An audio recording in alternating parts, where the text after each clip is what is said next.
Welcome back to the Passage Podcast, where we dive deep into the Word of God and find encouragement for our daily lives. Today, we're going to be talking about a powerful verse that shows us how God's grace truly shines in our weakest moments.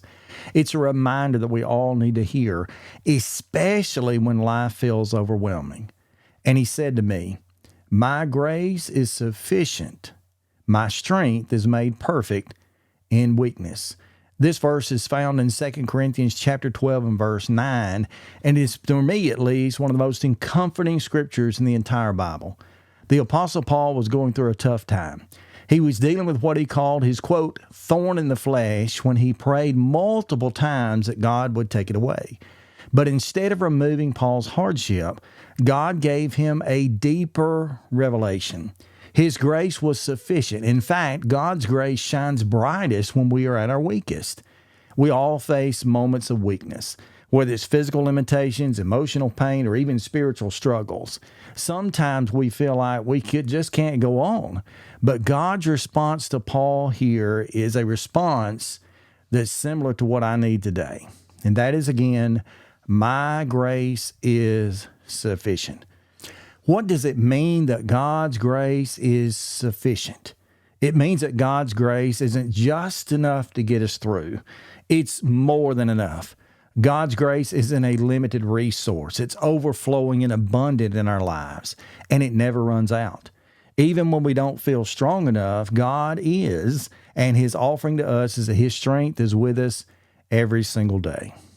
Paul goes on to say that God's strength is, quote, made perfect in weakness. Now, that might seem strange to think about, that weakness is something that could ultimately lead to strength, but that's the mystery of God's grace.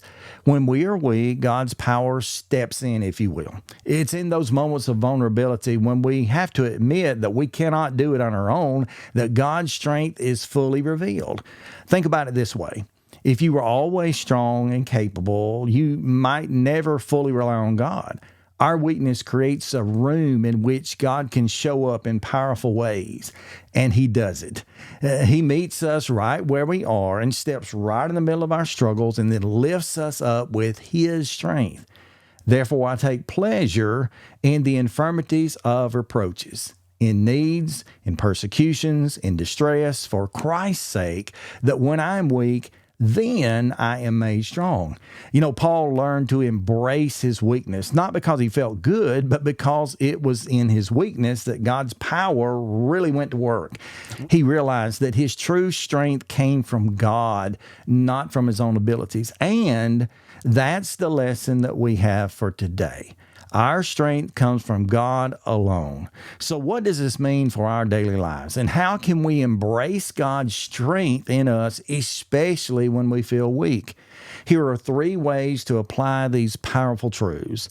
Number 1, acknowledge your weakness. It's okay to admit that you don't have it all together. In fact, that's the first step to receiving God's strength. When we acknowledge our weaknesses, we invite God to step in and do what only He can do. Number 2, rely on God's grace. Don't try to push through life on your own. Lean on God's grace and spend time in prayer. Ask Him for help and trust that He is the one who will and can step in. Number 3, celebrate God's strength instead of focusing on what you can't do. Celebrate what God can do. His strength is limitless, and when we rely on Him, we find out that you're even stronger than you ever thought possible, not because of your own ability, but because of His power working within you. Remember, God's grace is sufficient for today. No matter what you are going through, His strength is made perfect in your weakness. Let go of the need to be strong on your own and embrace the all-sufficient grace that our loving Father has. My grace is sufficient for you. My strength is made perfect in weakness. 2 Corinthians 12:9.